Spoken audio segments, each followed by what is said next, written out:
I don't see more responses growing. Is there anyone still doing it, or can we go on further? Okay, so I think that's fair enough. So I see, majority of you who have answered. In fact, everyone who have answered this particular question have a strong opinion about the fact that current educational system is inadequate to the changing societal needs and to address larger global problems, right, through education as a tool or a mechanism. Give me a minute. I'm switching back to my deck again.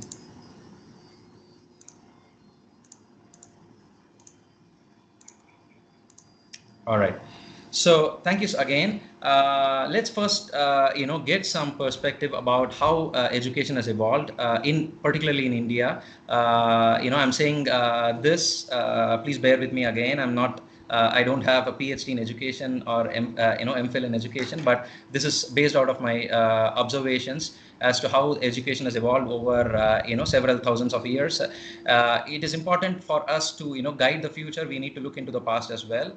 So historically, from several thousands of years until today, and there are some, of course, the Guru Sishya Parampara and the Gurukula mode of education has been prevalent, and it is somewhat declining. And and the purpose of this, I would like to call this as education 1.0. The purpose of this education being fundamentally to acquire wisdom from the Guru, right? And that's number one. And if we can call that as the first evolution of education, or the mode of education, or the model of education. And gradually, post-colonialism and liberalization, contemporary educational models have evolved, and and it has been quite prevalent, and in terms of scale up. And if we can sum up the gross objective of this particular model of 2.0, which I refer here, is to produce workforce like in a factory setting, to produce workforce for the the growing needs of the humanity, if we can call that.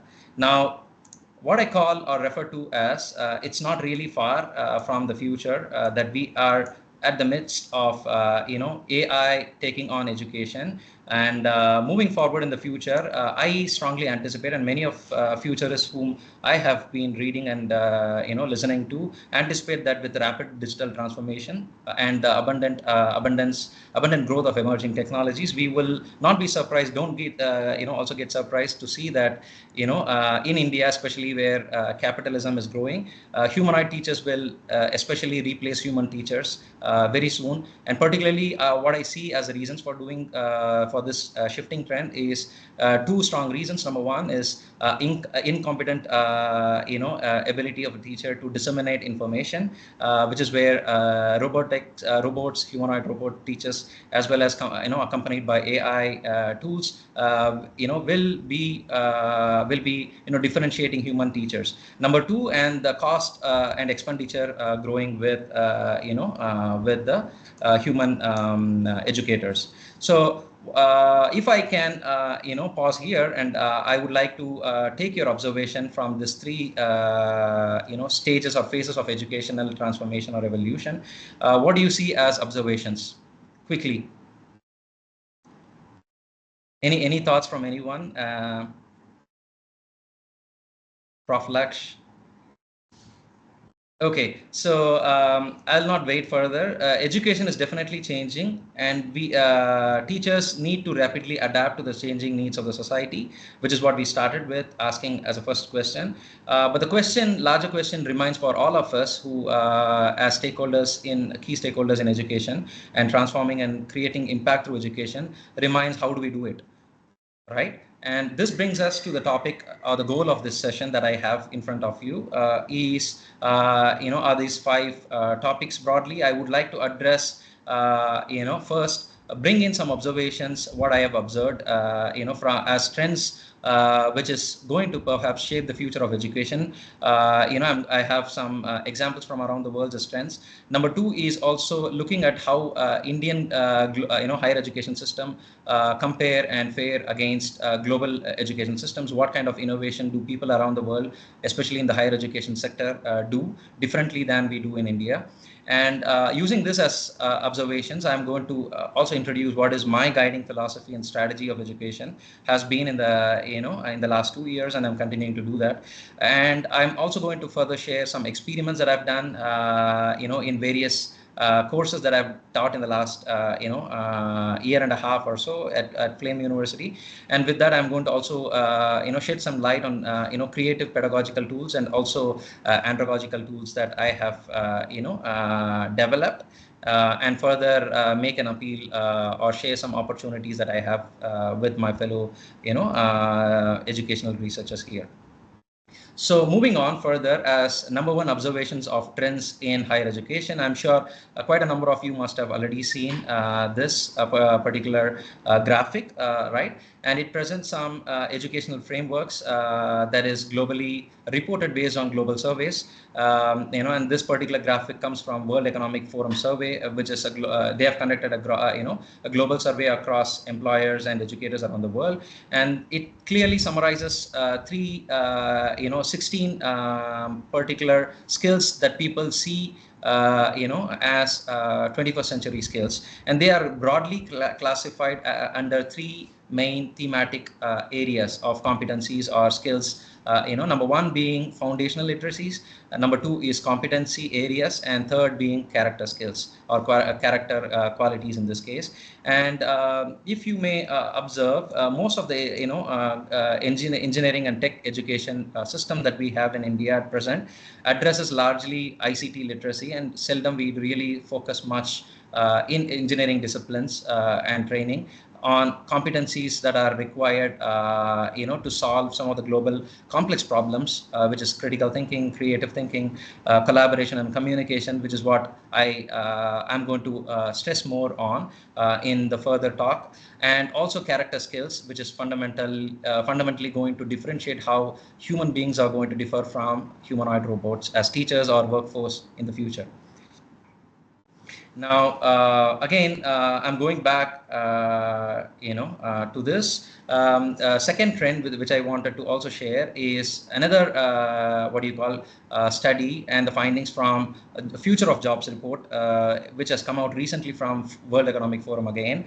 And it particularly shows, how what are the top 10 skills that people feel, especially from employers' point of view, as 10 skills that they look for in hiring individuals and professionals as workforce, and it clearly shows the 2015, there were skills like complex problem solving, critical thinking, and creative thinking, and so on and so forth, mostly to do with character skills and also competency skills in the first graphic that I showed before in the previous slide. Now, what has happened in 5 years down the time is not much new skills have emerged, but there has been some movement of skills up and down in the top 10 category. However, complex problem solving, which is the key competency skill that people feel is required in 21st century, still tops the list in in the last in those particular period of period of the time.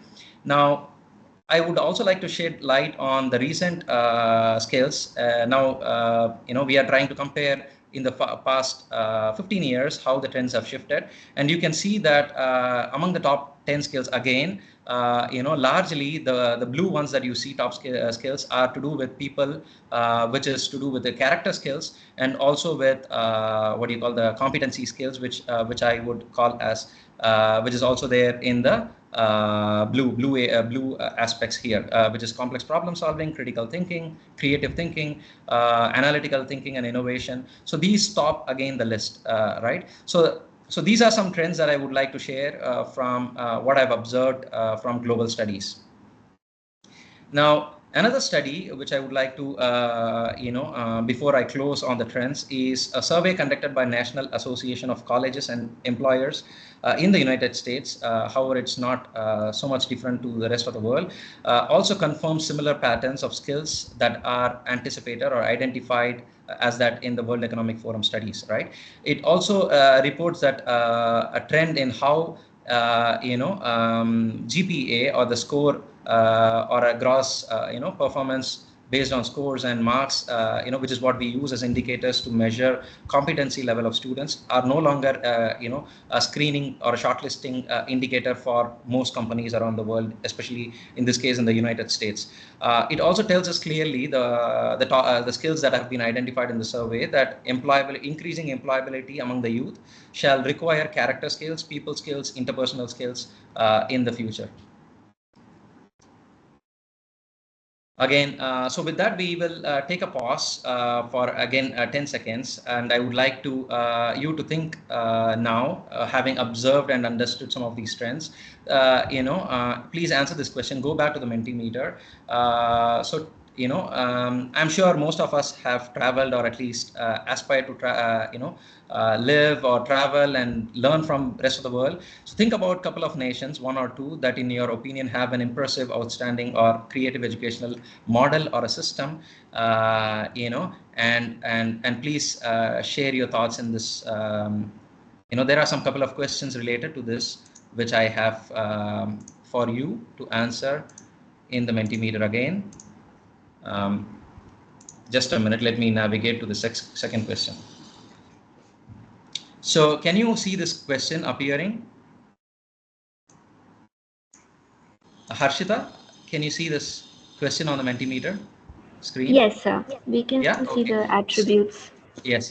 So I would encourage, take 10 seconds and quickly put your thoughts. What are the attributes that you see are success of this, nations that you feel have an exemplary educational system?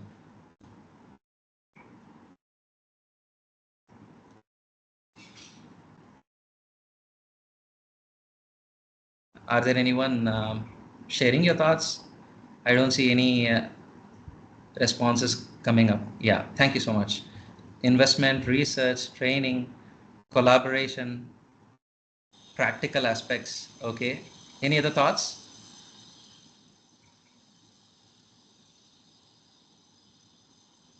Is that all? Okay. I have also added some of my thoughts just to, complement. What is a new thing that I've student collaboration? Fantastic. Applied creativity, training, collaborative problem solving. Okay, so thank you so much for all the responses you have given me. Oh my God, I'm sorry, apologies. I have another related question to this particular one, which follows. Okay, so what do you think these countries or nations do differently that we don't do in India? Apart from those that you have indicated in the previous responses. What are those mechanisms or things that these nations do, particularly if you have answered those attributes in the previous question? How are these enabling those attributes in those countries which India doesn't do? Sir, maybe they de-stress the students by using gamification, etc. Okay. I just want thank you so much for voicing out, but I would also encourage, if you want to drop a quick word there so that others can also see. Excuse me, sir. That question is not showing in the Mentimeter. Oh, okay. The next question. That's the reason why we are not able to answer. I see. I'm showing the previous question. Just a minute. Okay. What do you see now? Can someone volunteer me to read? What do they do differently? We don't do in India. Yes. Okay. So that's what I want. Now it is coming. Yes. Please take 10 seconds and put down your thoughts. Focus too much on the content. Classroom design. Okay. Can someone say what do you mean by classroom design? If you have any thoughts further to elaborate.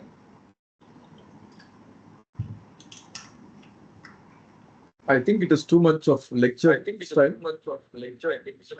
Just somebody standing and somebody receiving kind of thing. Okay. All right. Actually, Okay. what I would say is, I'm Dr. Pradeep, smart technology to use it for the welfare of something to in different domains. Okay. Rather So than that's just what the think other countries do, which we do not do, we don't is do what it. you're We trying to don't pronounce it, do it in the large scale. Okay, okay, all right, uh, all right. So there are a few more responses that emerge. Public-private partnerships, continuous evaluation is not happening in India. Technology in public schools. All right, okay. So thank you so much again for these And one responses. more We will, thought, one yeah, more thought, assessments please. based on the condition of which it's not a formal exam assessment. It should be based on some approach or novel approaches where the student doesn't come in the conventional method. He really Okay, enjoys the session. Yeah, I mean the okay. concept. Okay, perfect. Thank you again. There needs to be innovation in assessing child based on their level of what do you call understanding of the subject, right? And there need to be different mechanisms to evaluate and assess, and the yardsticks to measure different children. And we shouldn't have an universal yardstick for the classroom. Is what you are trying to tell? If I understood that correct? Yeah. Okay, so moving on further to some more observations beyond the trends are some examples that I would like to present, which I have observed. There are tons of examples, and I'm sure you guys, most of you must have seen and experienced from your collaborators or friends teaching in various universities around the world. But here I have at least taken a few examples, one from Finnish educational system that I want to give you an example about. And number two is a future tech program, engineering and tech focused program in a Dutch higher educational institution. And the number third point of observation of innovation in education is a Swedish innovative pedagogical approach, which is what I'm going to show you in the next few slides as videos. I will see if how much ever time that we have. So here is one video, which talks about.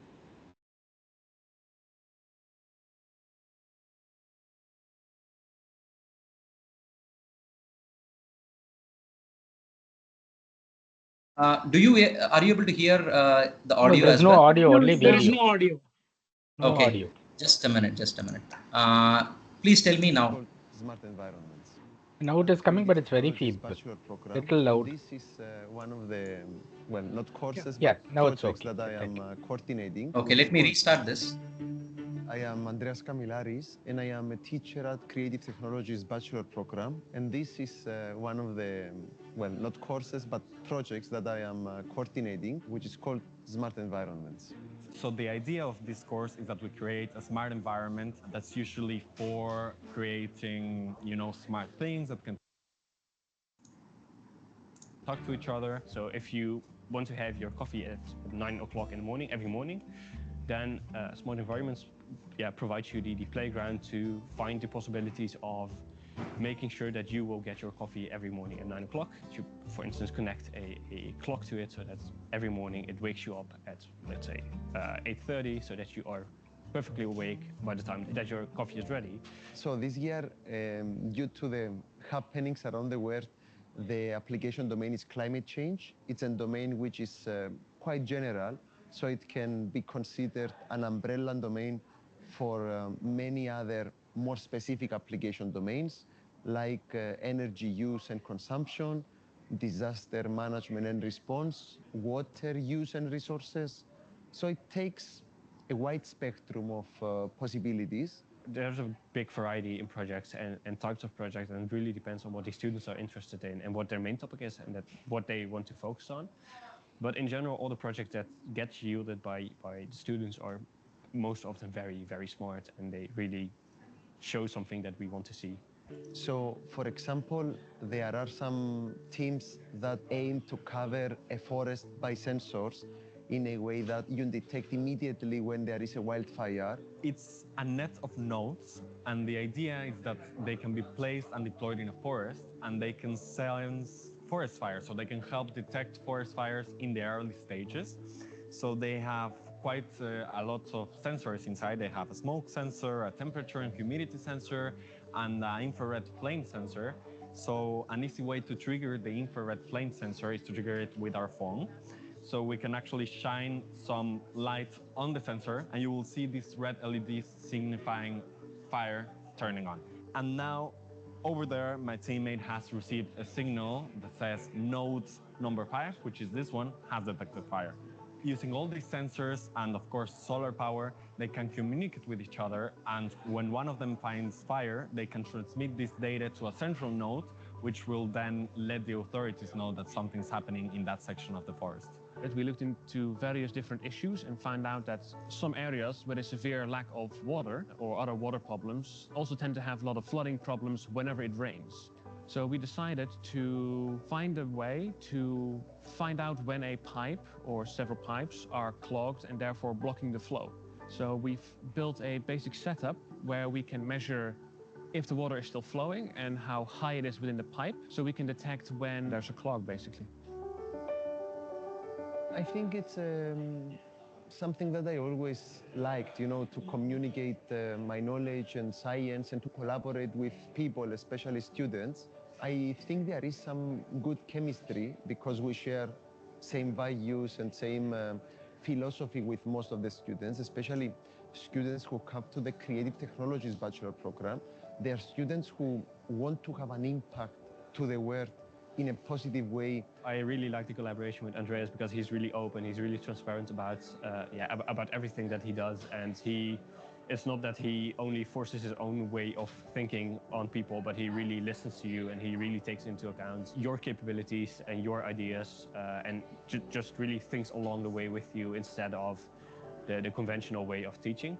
So I think we're quite proud being their supervisors or critical observers to see this happening and to be able to understand that those people are ready to get in the market and to contribute to make the world a better place. So what I find impressive about this is, particular university and the program is, has introduced a bachelor in creative technology very early in the first year of their undergrad. To me, it is a new, unique program, unlike the programs that we have here as mechanical, civil, the age-old thing. So how can you foster creativity, which is very, very important, and blend different disciplines, and and really motivate students to look at technological interventions or solutions to some of the globally pressing problems, right? And this is a course and a project. And I'm fortunate to also know Andreas quite well. He's a friend of mine, and so he's continuing to inspire how he sets different benchmark for teaching creative things there. So so that's something about the program what Netherlands system is doing. And I have another example of a pedagogy here. Very quickly. So we'll not spend much time. So this is from researchers at Lund University in Sweden. Up more than 1 kilogram of waste every day. Among EU countries, they have the 4th highest household energy consumption, partly due to their long, cold winter nights. Household electricity demand ranges from 2,000 to 5,000 kilowatt hours per year. Heating demand might be 10,000 kilowatt hours in an apartment, or 15,000 in a single-family house. In the 1970s, with the global oil crisis in full swing, a group of cities in southern Sweden saw a chance to do things differently, including by tapping into local resources to create circular energy systems. Follow me for a closer look at how that works. Across the region of Skåne, waste collected from households comes here, where it gets sorted by type and sent into different streams that turn it into new resources. Any toxic waste is removed beforehand for special treatment. Wet food waste gets mashed into a mud-like slurry and sent into processing for biogas and fertilizer. Dry waste gets dumped here, in the bunker, where a massive claw mixes it up to even out the energy value of every handful.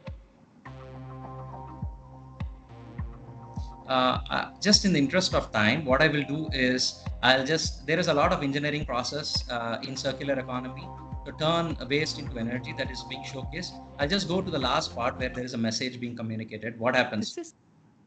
used. Over the years, onward for additional recycling and reuse. The CISAV mission, maximum possible recycling and minimum possible landfill, means that today, almost every bit of waste gets recovered as energy, recycled, or reused. Over the years, waste to energy has become recognized for its ability to deliver wins for both people and the planet. In fact, former landfill sites have been transformed into community parks. As CISAV is quick to point out, technology is only part of this success story. The way every person in the community deals with waste across all aspects of their daily lives plays a vital role. In fact, many would argue that it's time to scale up this cycle of sustainability. So what they have done, interestingly, is to document everything, and the researchers at Lund University turned this entire journey of waste from household to this, and the energy process and the demand in the society, into a guided walk as a pedagogy that they involve students and communities to go around in the neighborhood to talk about what is where energy is being consumed, how energy is being generated, and how it is being distributed, and how various systems in urban environment interact with each other through a guided walk as a pedagogy is what they created, and it is being published also. They have tested that in 2 countries, one in UK, another one in Sweden. So this is an example of how a Swedish educational institution is innovating new pedagogies of walking with energy by connecting people with energy systems in urban environment. And the third example that I have, which most of you must have seen, is a Finnish education system which is acknowledged as most creative in the world.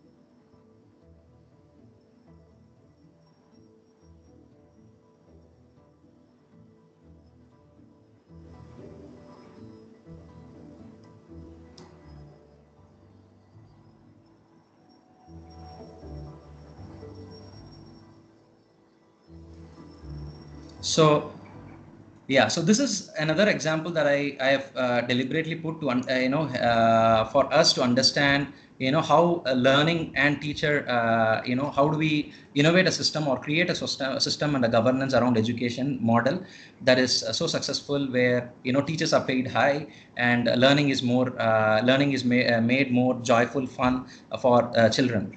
Right. So those are 3 messages that I just wanted to show. There are tons of things that we can continue to talk about, but on the other hand, let's just compare how Indian society does this education. Right. So we are communicating. How do we communicate our systems, and how do we measure the success of education? Let's say in comparison with the rest of these worlds, we as a gross society, we measure the success of students and the institution success by how much salaries do children get, or the young professionals who pass out get, and this is setting a different benchmark and mindset with parents as to why do we need to train, what are we training people and young professionals for.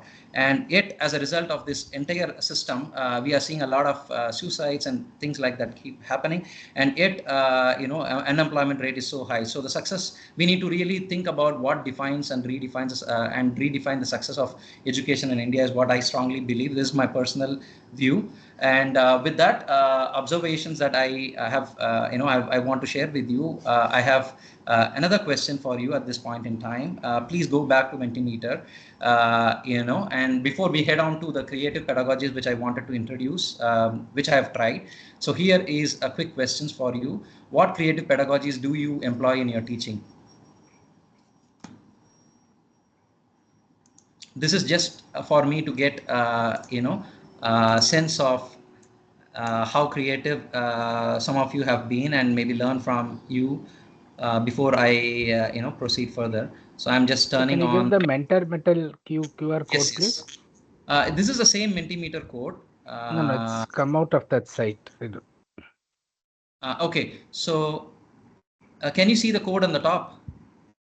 This code. Oh, the number is there on top. Okay, no, I've come in. Wait, 1 second. Do you see the question now on the screen? What creative pedagogies do you employ in teaching? It has come. I have curated some indicative pedagogies, but please feel free to choose some of them if you have. Otherwise, if you feel none of your pedagogies are there listed, and you can put that and classify that under others.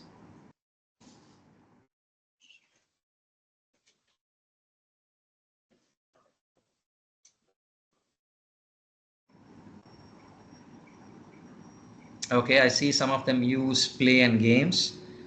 Interesting. While most of them classify those who have you actually we would like to give multiple things in that. You're given only one choice. Unfortunate. Like role play also we employ. Yeah. Okay, great. That is my mistake. While I was preparing this, we choose all that apply. It will be better. Okay. Thank you for the feedback. I'll fix that in the in future. All right. What are the other? So it's you said role play is one of them. Anything else that someone is still trying to answer? Role play, and also we give something like something which is a use case based approach. Okay. Use case based problem solve, case study based approach, and also not only that, we also give something like based on art also, based on some creativity which can be solving in that. That's what I said. Multiple things are there in that. Thank you. So which discipline do you come from? I'm from CSIS discipline. Okay. Computer science. Yes. All right. Good to know that. Dr. Pradeep. Pradeep. Okay. Thank you so much, Pradeep. So if there is no more responses, I will move on further to, and let's go back to the presentation. Okay. Can you see the slide navigating? Yeah. Hello. It has come. Slide has come. Yes. Guiding philosophies. Yes, we can see that. Yeah. So what I wanted to now share very quick, this is my personal philosophy, which I just wanted to bring forth, and it connects to the 21st century, graphic that we first started with. We spoke about character skills, why character is important in 21st century. This has been stressed in our by various thought leaders around the world, and I use some of these quotes and thoughts as personal guiding philosophies of my education. Number one is end of education is character, is what Satya Sai Baba says and quotes. And Erwin Schrödinger says, the task is so much. This is way back in 1930s. He still says that task is in front of us is not so much to see what none of us has yet seen, but to think what nobody has yet thought about about that which everybody sees. So it again stresses on the fact that how creative thinking is so much important to solve some of the greater problems the humanity is facing. And I also as an alumni of Technical University of Denmark, I got also inspired by this particular quote by former provost or the president of the university. He says, and this is there in the ethos of the university, they says action, boldness and creativity are the ABCs of engineering. So I use some of these very strongly to guide how I design my classroom teaching and also my research in further. So with these as guiding philosophies, I have tailor-made my own strategy, which is what I try to apply in various subjects that I've taught, including the foundations of computer science or computer science programming. And I've also taught courses like data science for fundamentals of data science and urban futures, urban innovation, etc. So this is broadly my teaching strategy. I've blended some of these into my teaching plan. Right.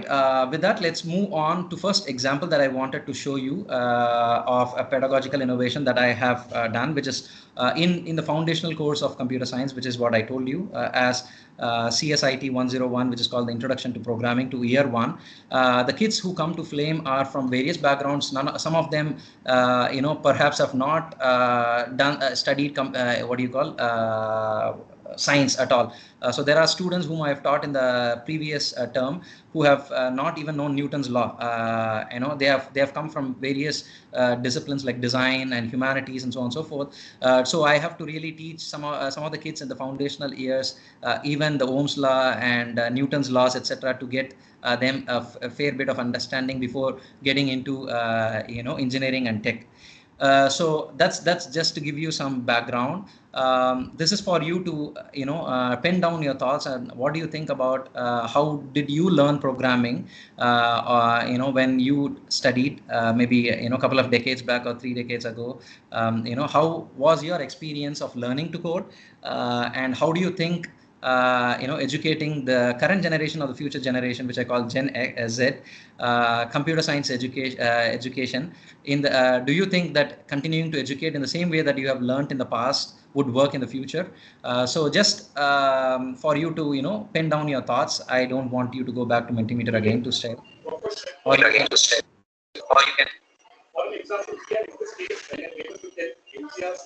Can I share something, sir, as I type? Dr. Pradeep here. Is it Pradeep? Professor Pradeep? Yeah. Dr. Pradeep here.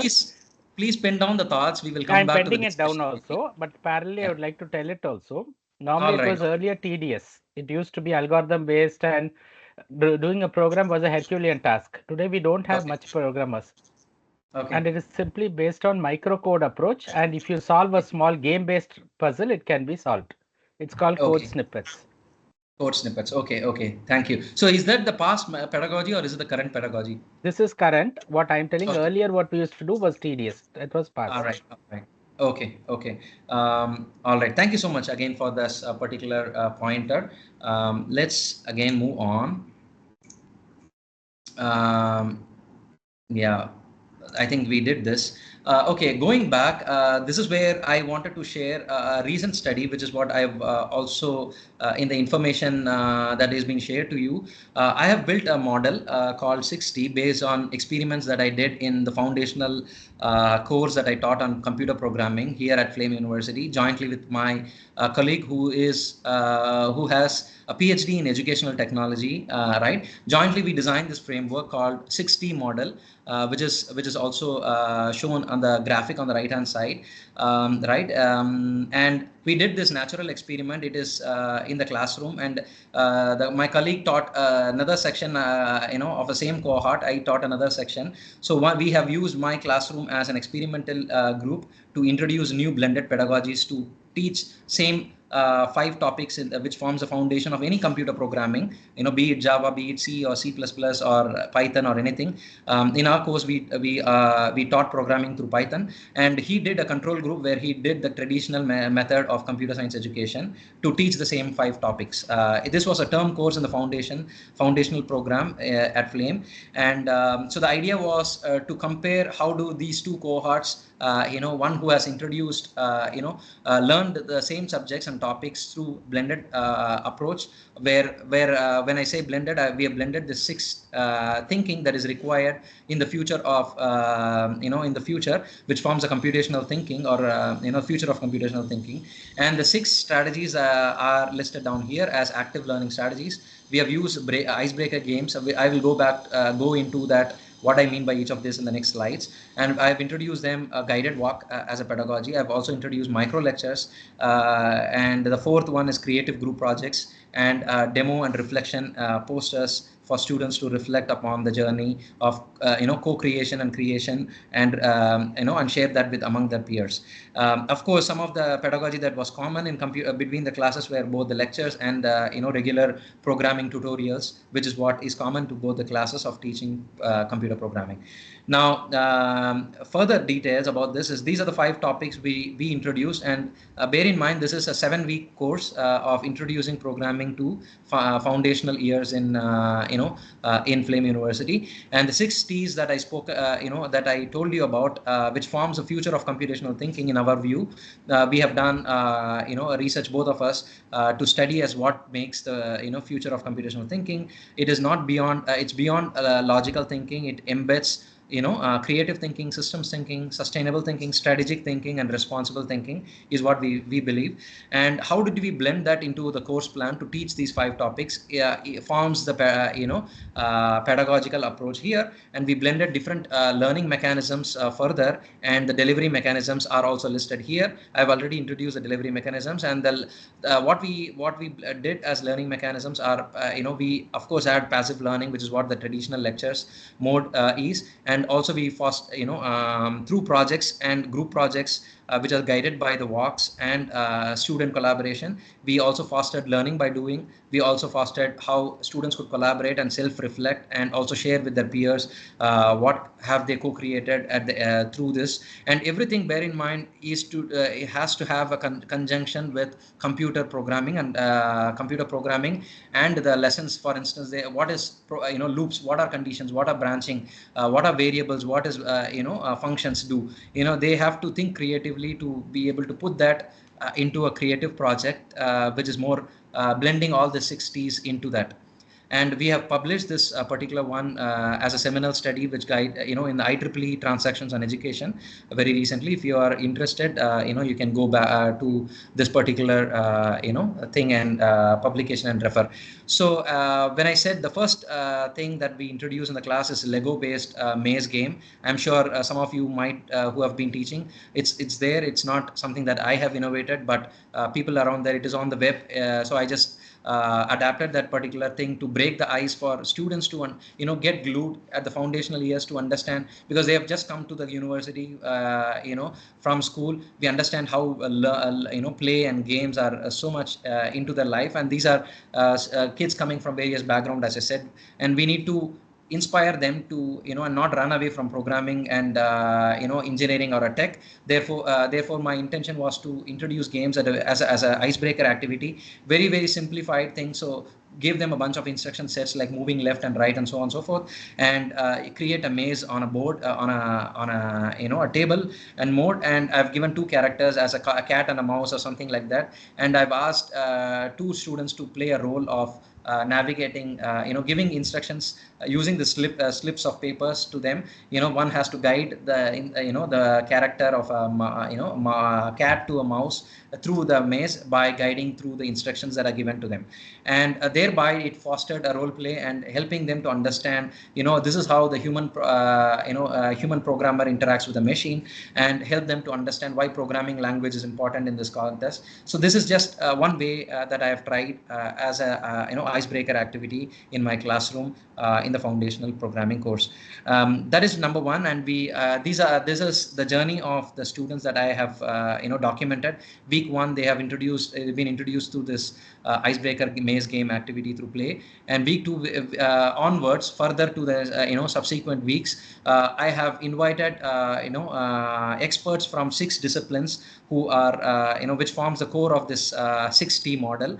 There are people from practitioners like lawyers who have looked at law and responsible thinking, and how do we embed ethics and law and into this to sensitize what is responsible thinking, and practitioners from architects to sensitize them about sustainable thinking. These micro lectures are designed to be really crisp, 15-20 minutes in a 2-hour long sessions, and this was lasting for 5 weeks. Every week they had 15 minutes to sensitize them what is sustainable thinking, what is systems thinking, what is responsible thinking, creative thinking, and so on and so forth.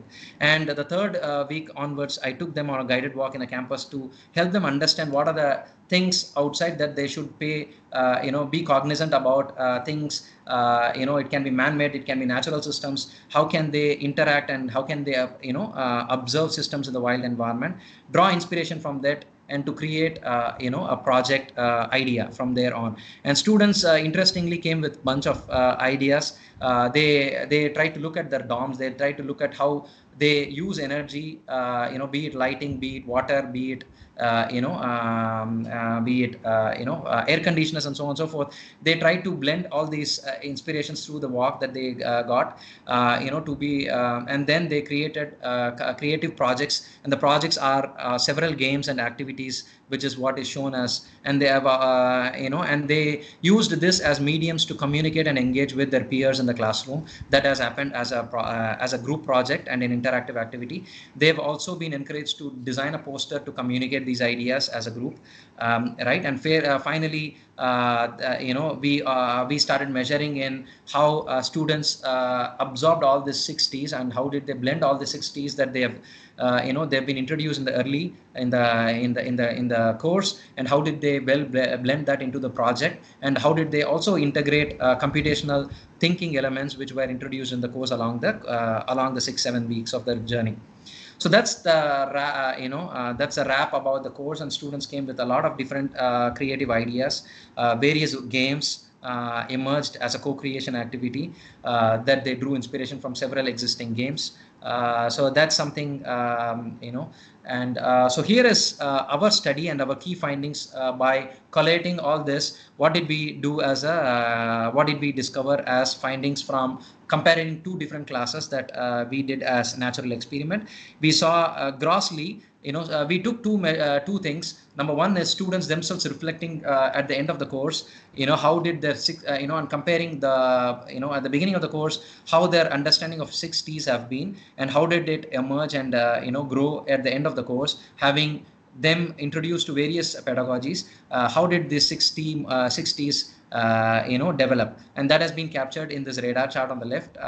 Students themselves self-reflecting, and on the right hand side you see this transition charts, which shows that how we have also administered several questions at the end of this, or rather the scenarios we have given to them, and we asked students how well did they comprehend these scenarios. Each of the scenarios are connected to each of the 6Ts, and we saw how are they able to apply and solve the scenario questions, right? And we through which we try to understand how well they could understand and solve these computational questions. And we saw pretty much all the pre and the post questions, in this particular case. Grossly, all the 6Ts have been improved, except that is where you see as the trend going from left to right on the thing, except for a systems thinking, which dropped here, and the reason we think there was a dip is a dip in the understanding of systems thinking in this particular case is perhaps because it was the last question we administered at the end of the course. So that was one example of a creative pedagogy that was developed and administered and blended into a foundational course in programming. I would stop that before going into introducing it to another creative pedagogical innovation through games, which I will talk in a different context, not just not in the engineering or a tech background course. So please take time, a few 10 seconds to answer this question again. What are the creative programs for education that you see that are prevalent in India? Creative programs. When I say programs, it can be courses, it can be schools, it can be courses. And how do you see Indian society is harnessing these talents that are coming out of these different courses that you have answered, right? Again, we will go back to the Mentimeter. And can you see the Mentimeter? Can you see the Mentimeter? I can see the question has to be updated. Now it is yes. Okay, so this is where we are going to connect back. Some of them said that we don't have an ecosystem that is there, and while there are some programs like Design School, I see the head of BITS Design School, Nandita, has joined also with us. So how do we harness this creative talents that different disciplines and different new forms of schools that are there? How do we see? Do we have a pipeline of a system that can absorb this talent and harness this talent into the ecosystem, right? And that is where society can progress, and we need to create that pipeline as an ecosystem. So what do you how do you think Indian society is harnessing the creative talents? No, by harnessing, I mean what kind of professions, jobs do we have currently in the system, and what kind of programs within organizations do we have where these kind of talented creative talents from different disciplines can be absorbed, and can they find pathways for career growth? graphic designers, okay, hackathon. I'm particularly looking at professions and and practice that we have in India. Startups. Anything else? Do anyone have? Okay. If not, are there anything else? If not, I will switch back to the presentation. Sorry, I think we are running short of time, so I'll try to maybe 15 minutes or 20 minutes. Okay, I'm taking you to another innovative pedagogy, which is what I have also experimented again as an interdisciplinary course and a program which I launched in last summer as a summer school in Flame. Right, and before I introduce, I want you to think also. You don't need to answer them. This is only for your thinking exercise. I want you to think about top 3 things that cities around the world that you admire the most and perhaps aspire to live, migrate or whatever, right? If you have traveled around the world, I'm sure most of us have traveled around the world or at least seen, what makes global cities livable, why quality of life is so great, and what are those 3 cities? Why do you think these cities are livable? Why do you think our cities in India are unlivable? If you think that our current cities are unlivable, otherwise you can skip this question. And another question that I want you to think along those lines is, what do you think are the challenges for improving the quality of life in cities in India? And the last question is, what do you think is a most crucial factor that is important to change this or improve the quality of life? Right? So this is just for your thoughts. And you may continue to, as we go on further, you may continue to note down your thoughts. And the question is how, another question here is, how would you blend creativity to inspire youth? Now, this is following this question that what are the crucial factors governing, challenging the quality of life in cities? Now, if you have to ignite, youth and professionals in India to take on careers, how would you blend creativity into your lesson plan and teaching programs? To take on pathways of career that could possibly improve the quality of life in Indian cities. We are talking about, let's say, 10, 20, 30 years down the time. And it's a long trajectory. We are talking about changing the quality of life in cities. Right. And yeah, if you have any thoughts around that, please, put down that. And this, with that, I would, with those questions and thoughts, I would like to introduce you to a new course, which is a multidisciplinary course, which I collaborated with a colleague of mine who's from the Faculty of Economics or Department of Economics.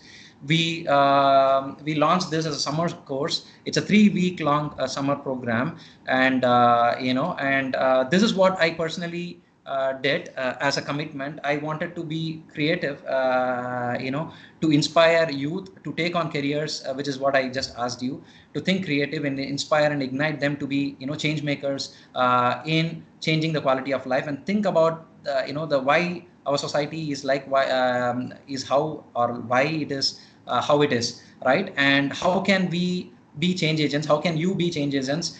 Is something that I wanted to communicate through them, through this course, and inspire them, right? And what I did, innovative is, in the 3 weeks course, I said, and this was a pitch that I made in the video, which is what I also have. I will not run through that.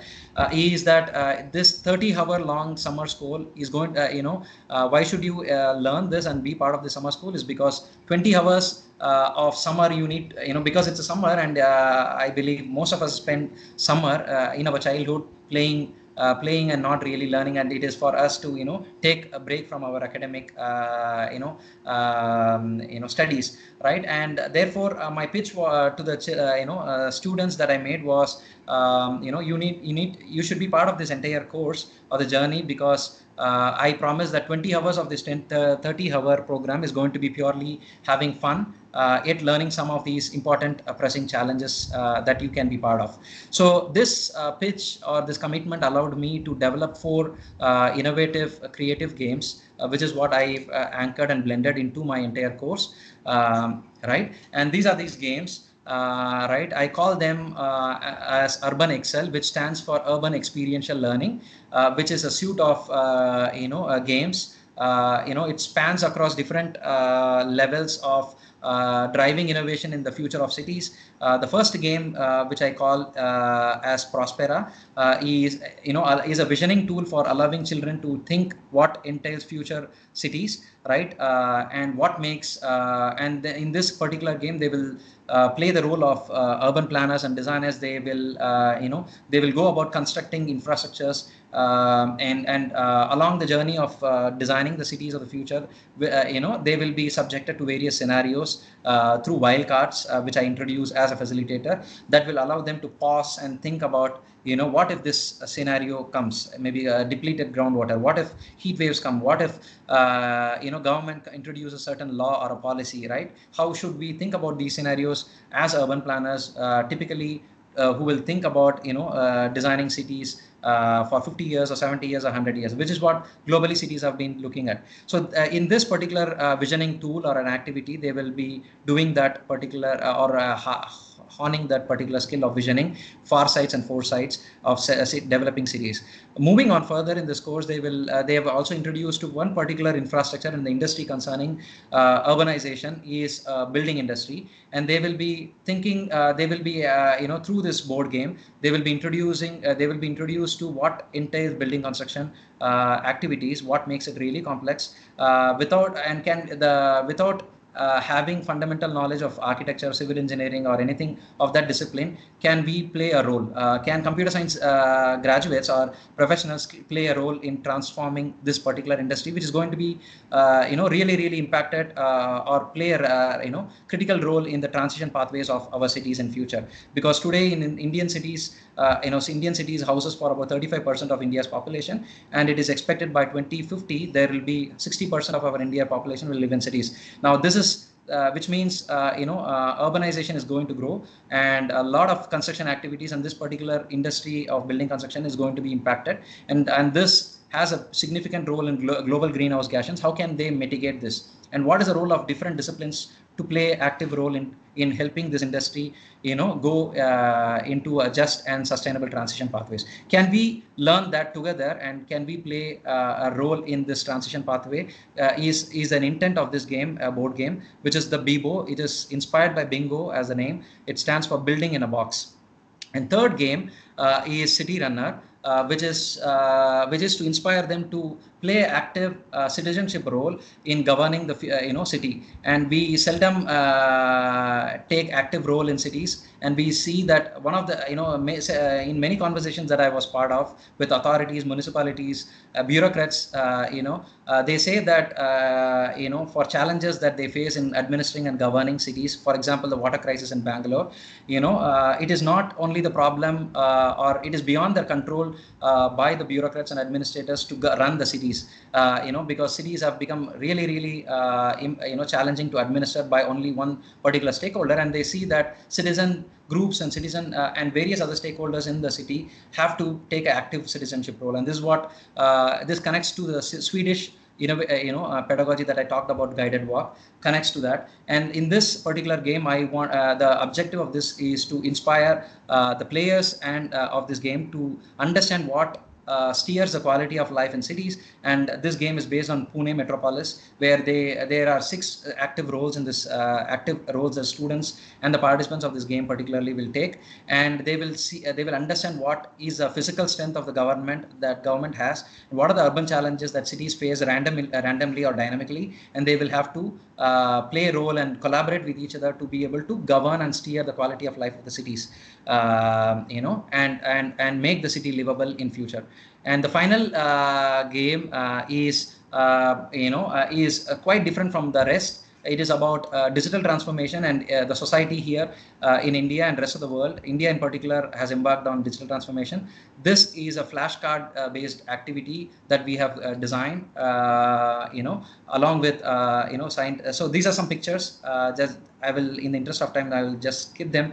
If you want to do, come back to that, we will go back during the discussion. So this is the flashcards which I was talking about, which gives you the foundational literacy about navigating into the digital futures in a way that it is a resilient. Today, everyone, including our children, we are introducing them to gadgets very early in the school, even in the primary education. How vulnerable are they to threats, and what, their identity, and so on and so forth. Even organizations are moving digitally, and they are looking at creating assets, transforming the assets from conventional approach to a digital approach, and how can they stay resilient in the digital transformation pathways. How would you educate people about this? And we have come up with a innovative flashcard, or a creative flashcard based activity to break the ice in a classroom education, or even it can be exercised to adults also, is what we have also tried. I will come back to that again. So this particularly blends 11 foundational concepts in cybersecurity, and we have gamified that as an activity here. So I have I've created all this innovation, and I've carried it and I've play tested it around the world. And these are some pictures. I've done that play testing in various forums, in academia, outside academia, with civil servants. With recently, I was invited to train Indian military service professionals in Jhansi, as part of their professional development course, a PG diploma in sustainable building construction. In training them using Bibo game that I did, to educate them on transitioning the entire the cantonment-like communities net zero with military service professionals. I have also played it with senior researchers and innovators and Smart Innovation Norway, and a few other practitioners in Netherlands in the last year, and so on and so forth. This just to give you a glimpses. And interestingly, I don't know how many of you have observed, that recently this month, June 11th, United Nations have acknowledged that play is very, very important, and along with the Lego Foundation, they have recognized and acknowledged that 11th June going forward every year will be observed as International Day of Play, and that puts an emphasis on how play is so much important globally, and we must start looking at how do we blend gameplay into our pedagogies.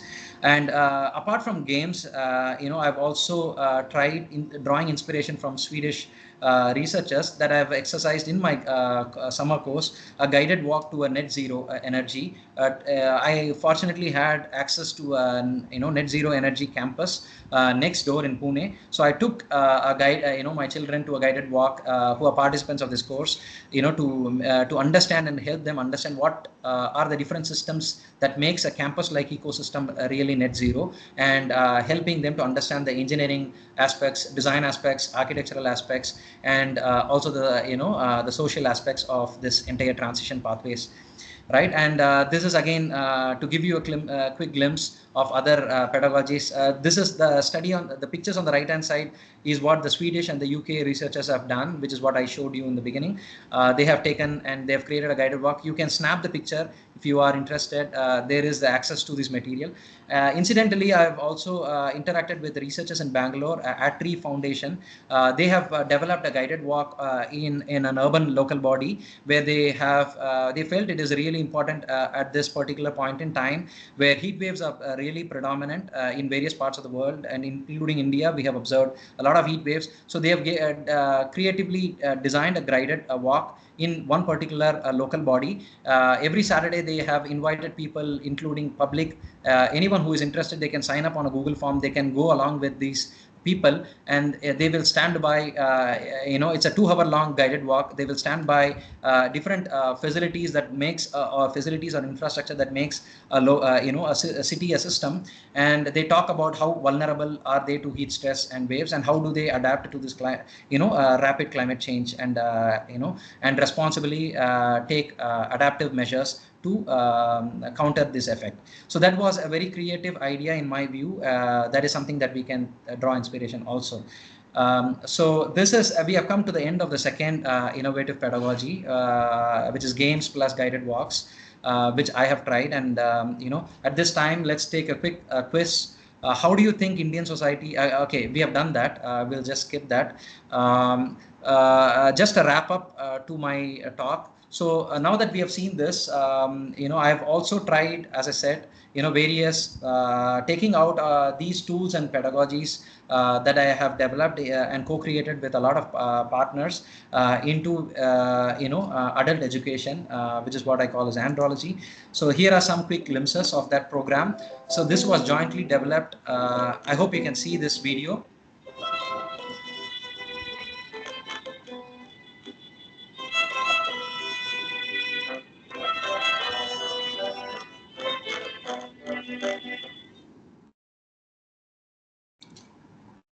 So this was with the Indian military service professionals, who have embarked on this mission of transitioning the campus into net zero. So I have played a couple of games as a part of this inaugural.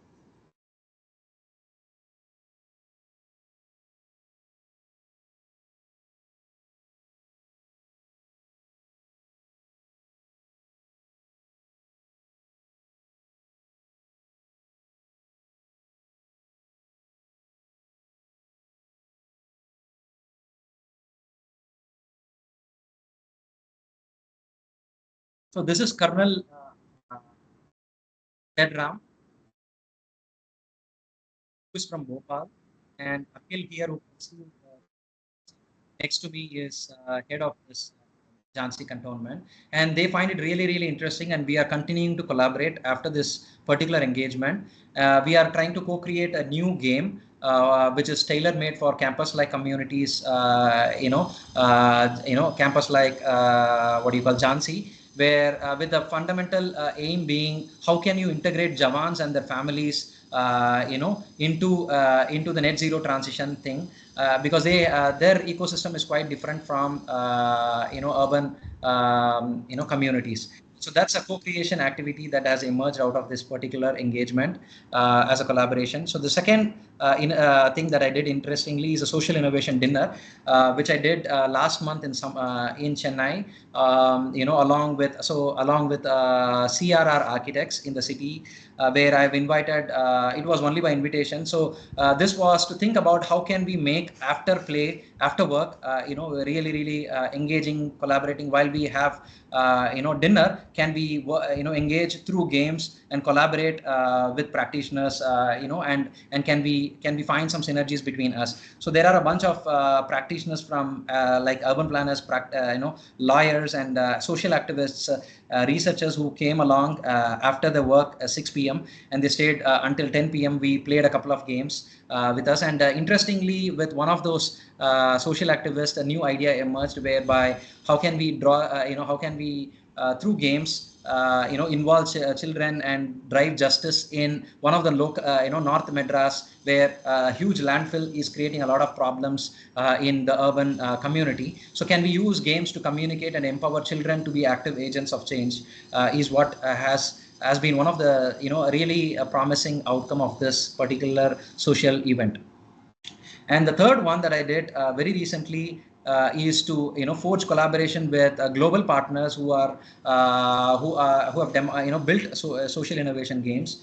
So I've created a 2-day long serious game workshop, inviting a New York-based gaming company, board game company, and a Climate Fresk, a Paris-based climate education company, to actually play both of these games on 2 different games and engage into discussions and explore synergies after that. And now we are continuing to work with them to see how can we democratize these games and knowledge, and can we develop new kind of lessons cross disciplines that people can use in, let's say, economics or entrepreneurship or innovation or engineering or science and humanities, to take climate education and sustainability to across India and democratizes that knowledge.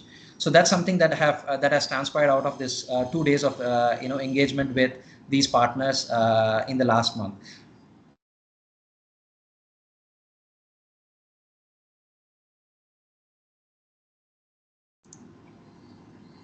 So this is the game actually.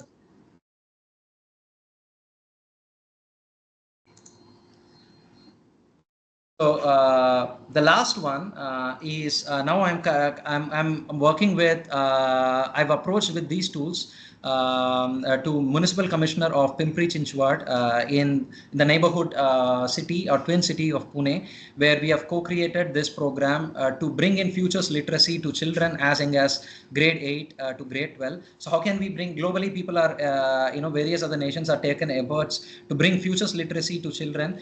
So this was one of those first initiatives in the country, to my best knowledge, that we have created a program through games, which I have designed and co-created, to work with municipality to spin off a program which drives future literacy and is acknowledged by global partners, in this case global and national partners, Smart Building Collective. So it so the participants of this workshop or a boot camp through games will play these games, day-long game, 3 different games in this case, and they will they will take away a lot of intangible lessons of learning and honing their far sight future thinking, etc., but also take this important certificate which is acknowledged by global institutions. That was another program that I've rolled out, and I've also did a teachers training workshop last month. I believe it is important to educate counselors who actually advocate what kind of career pathways that do children after grade 12 should consider looking at. So it was an important point of me to communicate what I feel is important to as a future of education, to to inspire kids about taking career pathways in sustainability, climate action, so on and so forth. So this was one of those teacher training workshop that I was part of. So so with that, the last few notes of inspiration for you is, very recently Prime Minister Modi has also acknowledged, invited some serious gamers in India, top gamers, to actually communicate his vision about they should look at creating games which addresses a nation's priority mission, and also how can we build nation digital games and other forms of games which can address global problems as well. Right. So there is a video if you're interested to look at. I'm also looking at how can we democratize this entire experiential active learning tools across the country.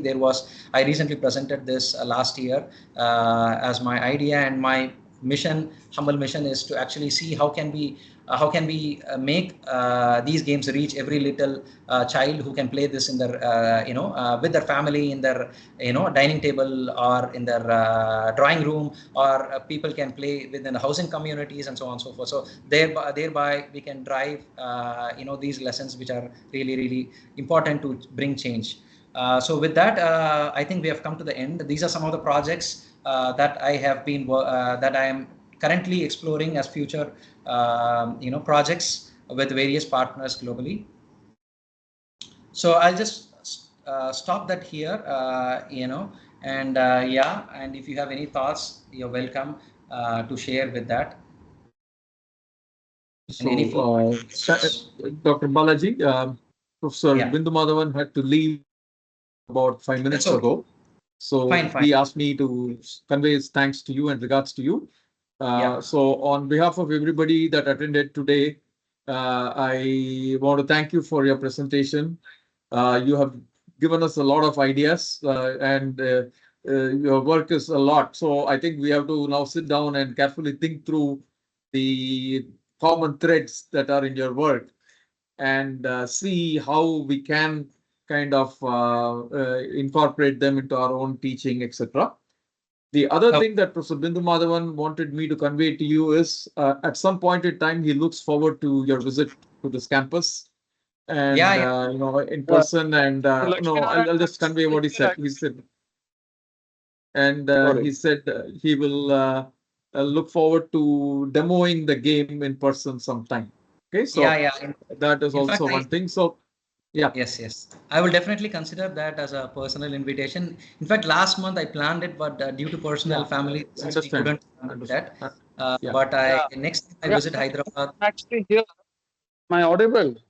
Yes. Oh, yes. He is himself there. The person himself is there. It was, I think, some kind of a personal situation due to which Dr. Balaji couldn't make it last month. We had planned it, but we would be definitely interested in renewing that invitation. And perhaps at some point in the future, if you could visit our campus and maybe we could have a game playing session or something like that, so that the Definitely. demonstration session would be great.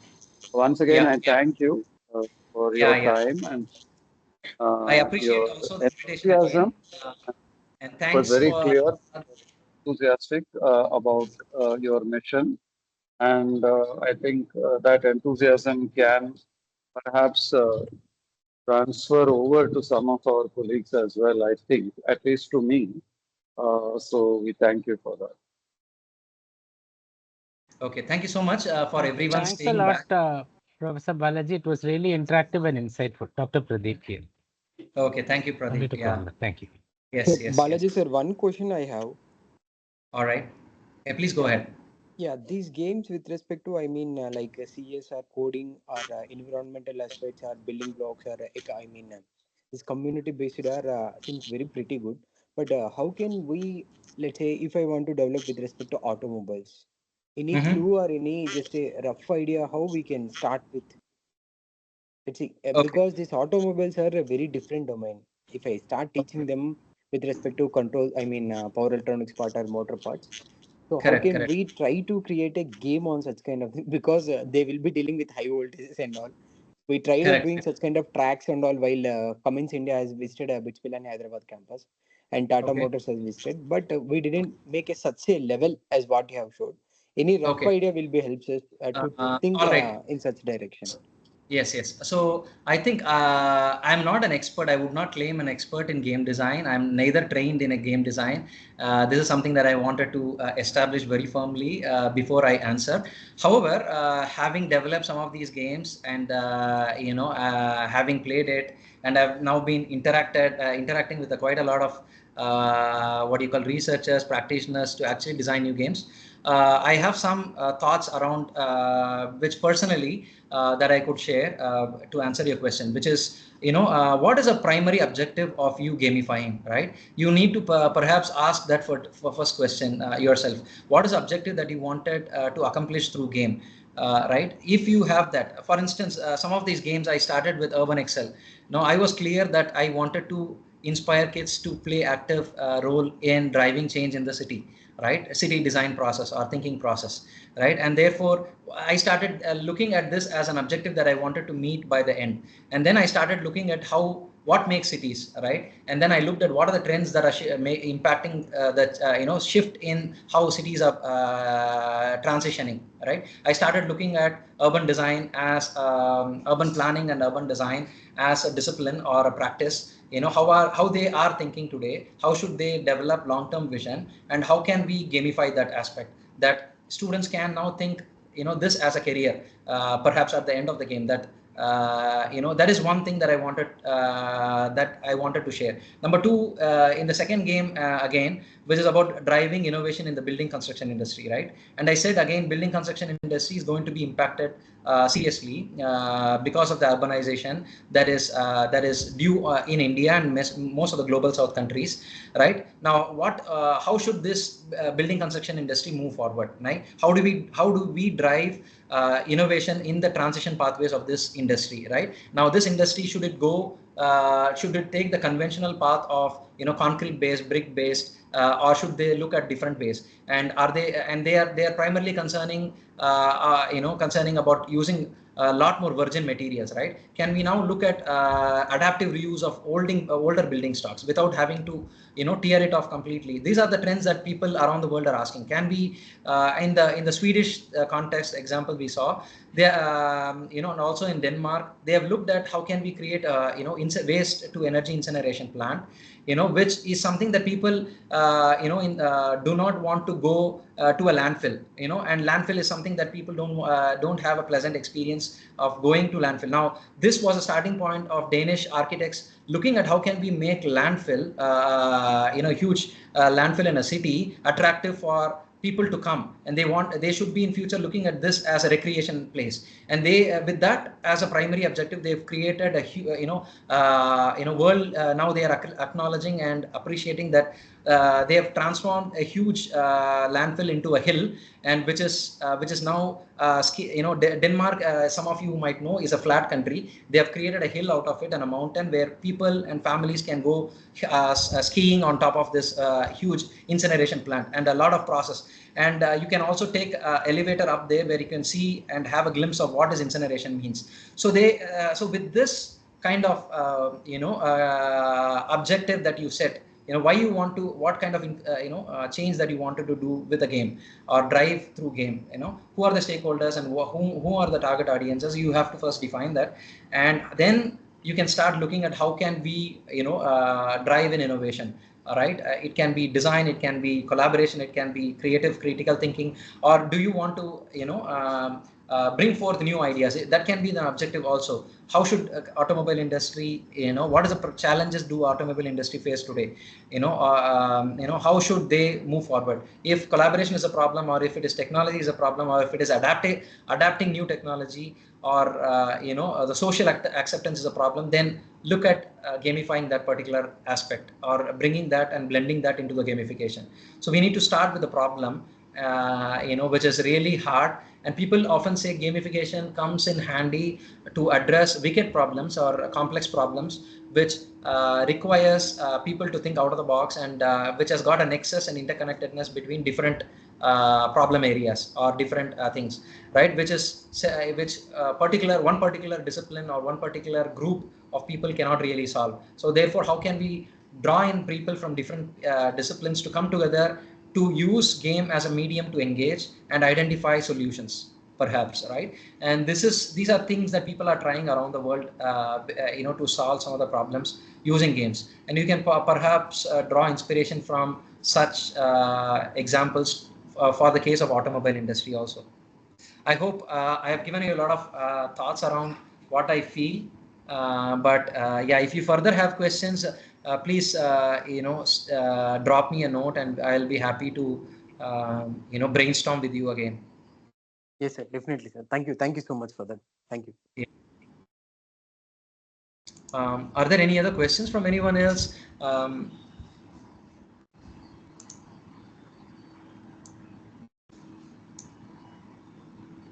No? Okay. So I see most of them have left. So if not, is there Harshita? Are you there? Yes, sir, I'm here. Okay. So I think we can. I mean, I thank everyone, and for you coordinating with me again, right? And thanks again for those who are staying back. Your feedback and questions are appreciated. I don't know whether you can see my contact. Do you? No, right? Just a minute. Not on the current screen, sir. Just a minute. Just a minute. Just a minute. I don't know. Yeah. So can you see now? Yes. Yeah. So I think they can grab a picture, or if it is being recorded, I think this is going to stay there. Right? Yeah. So I am quite active on LinkedIn. People can reach out to me if you have questions, or ideas for collaboration and exploring synergies with me. I'm always welcome for that. Yeah. So thank you again. I will take leave from everyone then. Okay. Okay.